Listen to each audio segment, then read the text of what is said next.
Welcome to The Explainer. Today we're tackling a big one, the education dilemma. We've all heard that acing your exams is the ticket to a great career, but is it? Let's get into why the road from top of the class to top of the company can be so bumpy. You know, we're all taught this one simple formula. Work hard in school, get good grades, and a great job will be waiting for you. But does that equation actually hold up in the real world?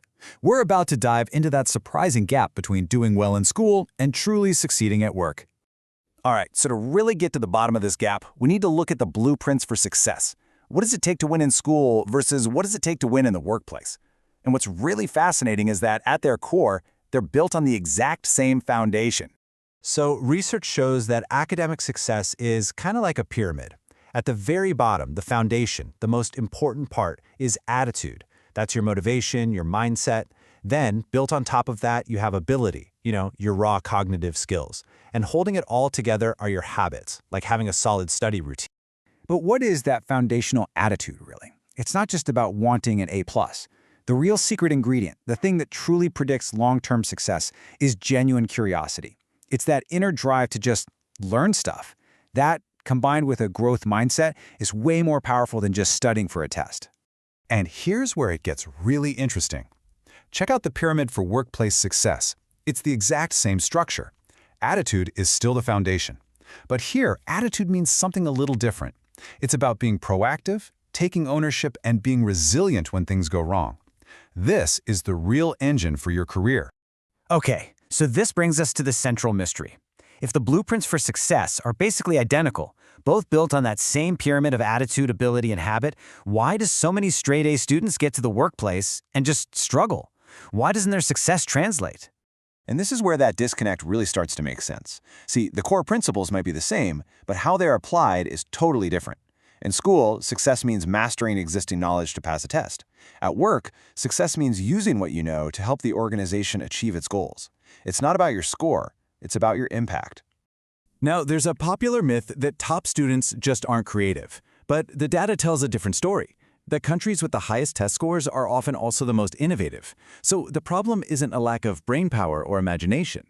The real issue is what this quote calls a failure in skills conversion, the inability to translate school smarts into workplace effectiveness.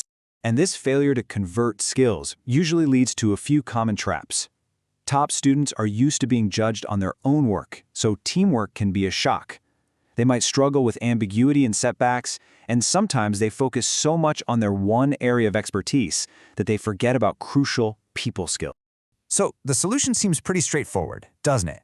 If students are missing real-world collaborative skills, let's just make school more like the real world.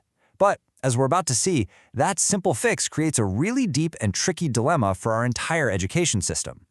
The big idea is to socialize education. What this means is shifting grading away from being all about individual test scores. Instead, you put more weight on group projects, teamwork, and solving problems together. The hope is you can build those essential workplace skills right into the curriculum. But this creates a huge structural catch-22. If you go all in on cooperation, you might close that skills gap, but you open the door to things like bullying and social inequality. On the other hand, if you stick to a purely individual model, it's arguably fairer, but you end up with students who are totally unprepared for the collaborative modern workplace. And these risks are absolutely real. Studies have shown two big dangers. First, students who are already socially vulnerable can become easy targets in group settings. And second, it can create an unfair advantage for students from wealthier families, whose parents can provide more resources to help their groups succeed. And this isn't just some small side effect. It hits at the very heart of what we believe modern education should be. It's supposed to be a safe place for every single kid to learn, and it's supposed to be this incredible engine for social mobility, a way for anyone, regardless of their background, to have a fair shot. So, faced with this tough choice, fairness versus real-world readiness, countries all over the world have basically had to pick a lane. And this has led to two very different educational philosophies taking hold across the globe. On one side, you have systems that go all in on individual academic achievement. Think of places like East Asia, and to a large extent, the US and the UK. Here, high-stakes standardized tests are king.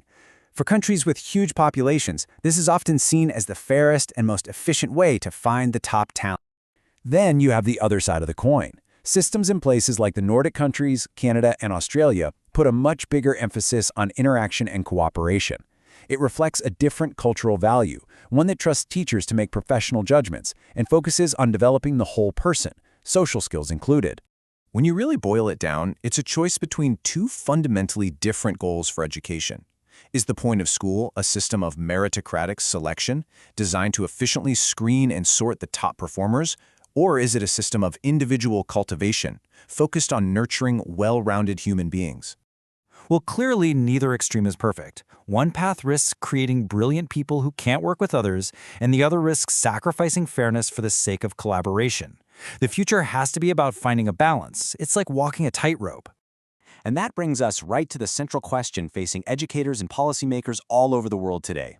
How on earth do we teach the absolutely essential skill of collaboration without compromising the core principles of fairness and equal opportunity that our schools are supposed to be built on?